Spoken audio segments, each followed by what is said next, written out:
আসসালামু আলাইকুম। আমি আপনাদের সামনে নিয়ে আসছি আবার নতুন একটা ভিডিও। আজকে আমি যাব আমার বাবার বাড়িতে। সেখানে যেয়ে কি করলাম তা দেখতে পাবেন এই ভিডিওতে। এখন আমি রেডি হয়ে নিয়েছি যাবার জন্য।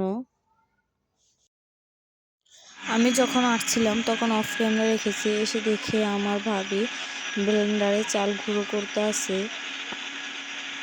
অন্যদিকে দেখে আমার মা এবং আমার বড় বোন মিলে পিঠা বানানোর সামগ্রী সব কিছু নিয়ে চালের গুঁড়ির সাথে চিনি, মিঠাই, নারিকেল এসব ভালোভাবে মিশিয়ে নিচ্ছি। এবছরের শীতে এখনো পিঠা খাওয়া হয়নি, এই প্রথম পিঠা বানাচ্ছে শীতে।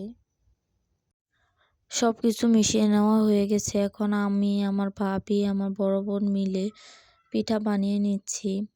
এই যে অনেকগুলো পিঠা বানানো হয়ে গেছে। এগুলোকে বলা হয় মুট্টা পিঠা। আপনাদের এলাকায় কী পিঠা বলা হয় কমেন্টে জানাবেন। সবগুলো পিঠা বানানো শেষ আমাদের। এখন আমার মা আর কি চুলাতে পিঠাগুলো বানিয়ে নিচ্ছে। এই যে বড় পাতিলে রয়েছে মুট্টা পিঠা, আর এখানে ভাপা পিঠা দিয়ে দিচ্ছে ভাপ দেওয়ার জন্য। আর কিছু পিঠা বানিয়েও নিয়েছে। আর এখন আমার মা উঠে গেছে। এখন আমি একটা পিঠা বানাবো, দেখবো হয় কিনা পিঠাগুলো। যেখানে আমি চালের গুঁড়োর সাথে সবকিছু মিশানো সেই আটাগুলো নিয়েছি, বাটিতে ভরে নিয়েছি। তারপর মুসুরি ছিঁড়া দিয়ে এটাকে ভালো করে ডেকে নেব।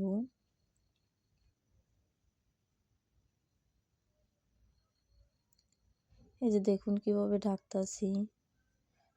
আমার ঢাকা হয়ে গেছে, এটা এখন রেখে দেব। যে পিঠাটা মা বসিয়ে দিয়ে গেছিল সেটা এখন হয়ে গেছে, এটা নামিয়ে নিচ্ছি।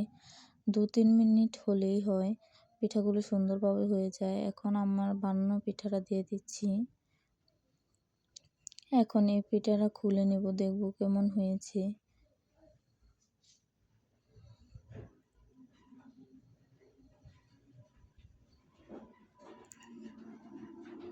দেখুন কত সুন্দর লাগছে পিঠাটা।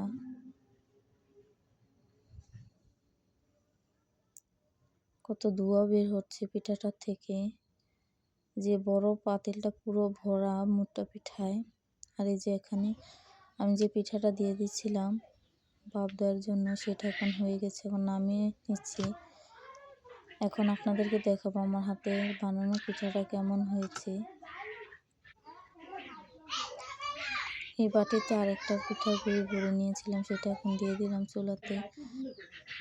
এখন পিঠাটা বের করে নিয়েছি, দেখুন কত সুন্দর লাগছে। এখন মুট্টা পিঠাগুলো নামিয়ে নেওয়া হয়েছে। দেখছে পিঠাগুলো ভিতর দিকে হয়েছে কিনা। এখন আমি একটা পিঠা নিয়েছি খাওয়ার জন্য। মুট্টা পিঠাটা অনেক মজা লাগে খেতে।